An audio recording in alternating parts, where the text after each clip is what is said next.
अभिवादन स्वीकार कीजिए ब्रजेश मिश्रा का और आप देखना शुरू कर चुके हैं द डिबेट।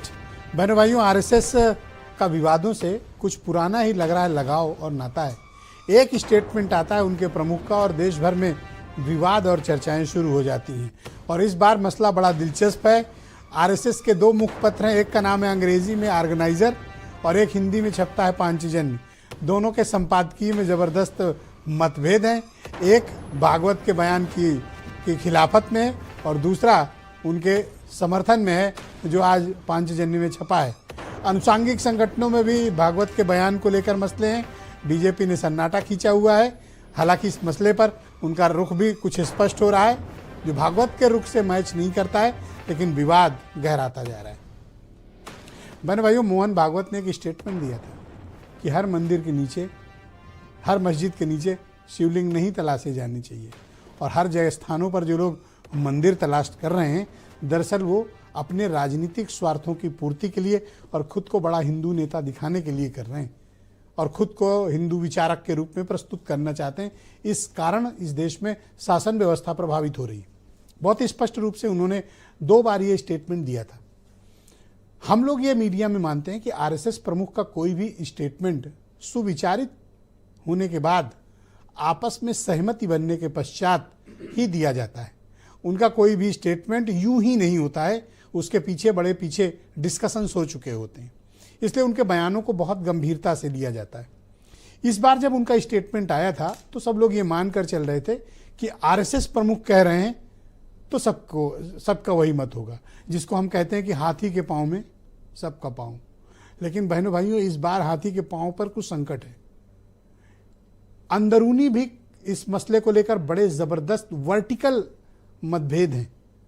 बाहर तो हैं ही, अनुषांगिक संगठनों में भी मतभेद हैं। अब चूंकि मोहन भागवत कह रहे हैं तो इसलिए ठीक है, कोई अभी मुखर होकर सामने आकर इस चीज को बहुत आलोचना नहीं कर रहा, लेकिन इस मसले पर विचार भिन्न भिन्न है। ऐसा क्यों है? एक ही संस्थान के 2 मुखपत्र हैं।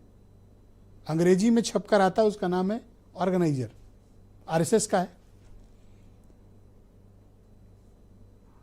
ऑर्गेनाइजर ये खुलकर कहता है कि सोमनाथ से लेकर संभल तक का जो इतिहास है, जो विरासत है, उसे पाना चाहिए, उसे लेने में कोई कठिनाई नहीं। और इतने वर्षों के चल रहे आंदोलन और अभियानों को हम यूं ही नहीं जाया होने दे सकते। यानी उन्होंने जो लिखा, जो संपादकीय लिखा गया ऑर्गेनाइजर में, वो मोहन भागवत की लाइन के बिल्कुल खिलाफ था। आज जो पांचजन्य छप कर अब आया है, अभी 2 दिन पहले, उसकी लाइन बिल्कुल डिफरेंट है। उसमें मोहन भागवत के दिए गए स्टेटमेंट का पूरा बचाव है, साथ में उसके साथ तर्क भी प्रस्तुत किए गए हैं। और ऐसे मामलों को उठाने वाले, ऐसे आंदोलनों को करने वाले और ऐसे मसलों को राजनीतिक मुद्दा बनाने वालों की सख्त और कड़ी आलोचना की गई है। और ये कहा गया है कि ये मंदिर के नाम पर राजनीति करते हैं, हिंदुओं के नाम पर राजनीति करते हैं, अपनी राजनीति चमकाना चाहते हैं, इसलिए इस मसले का इस्तेमाल करते हैं। खुली आलोचना है और भागवत के स्टेटमेंट को जायज बताया गया। कहा इस देश में हमारी हजारों साल की पुरानी साझी सांस्कृतिक विरासत है, हमें उसे संजो कर चलना है।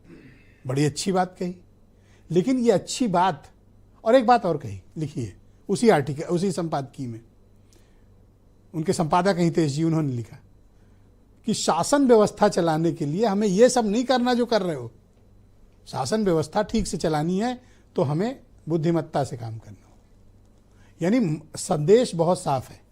हिंदी वाला संपादन कहता है भागवत जी सही है और अंग्रेजी वाला ऑर्गेनाइजर कहता है भागवत जी के बयान को उल्टा लिखता है।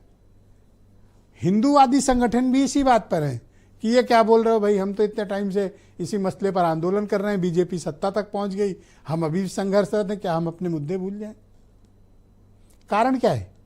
क्या वाकई में आरएसएस इस मसले पर विभेद चाहता है, समाधान चाहता है, या फिर आरएसएस वही चाहता है जो उनके प्रमुख मोहन भागवत कह रहे हैं? आरएसएस की तो परंपरा है कि वो अपने सरसंघ चालक को साथ लिखते हैं परम पूजनीय, मतलब हिज एक्सीलेंसी जिन्हें हम कहते हैं, उनके यहाँ परम पूजनीय है, तो उनकी बात तो मानी जानी चाहिए। पर मान क्यों नहीं रहे?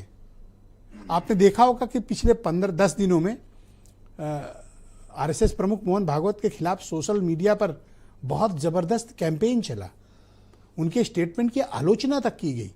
और ये कौन लोग कर रहे हैं? वही हिंदूवादी संगठन जो आरएसएस की कृपा पर फल फूल रहे हैं, वो उनके प्रमुख की खुली आलोचना कर रहे हैं। तो आज जो पांचजन्य का ये संपादकीय आया है, ऐसा माना जाता है कि ये इस मसले पर एक फाइनल वर्डिक्ट देने की कोशिश है कि क्या बीजेपी विभाजित है या नहीं है। और दूसरा, ये बार बार किसके लिए कहा जा रहा है कि कोई अपने को बहुत बड़ा हिंदू नेता बनना चाहता है, ये किसके लिए इशारा बार बार हो रहा है? कुछ स्टेटमेंट, फिर आज की डिबेट। श्रद्धेचा आदर त्यामुळे राम मंदिर झालं पाहिजे, ते होत आहे. हिंदूंची श्रद्धा असताना हिंदूंना वाटतं.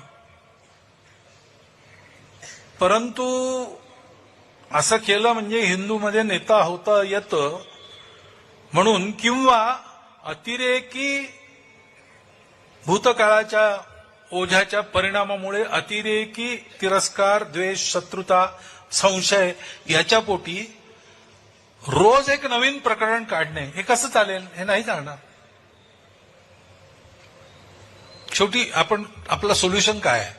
जगाला आपल्याला दाखवायचं आहे की आपण सगळे एकत्र नांदू शकतो. आपल्या देशात त्याचा छोटासा प्रयोग झाला पाहिजे.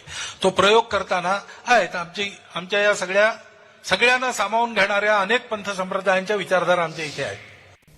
एक तरफ आरएसएस स्वयं को कहती है कि हम एक सामाजिक सांस्कृतिक संस्था है, और दूसरी तरफ उनके ही कोख से भारतीय जनता पार्टी का जन्म हुआ है.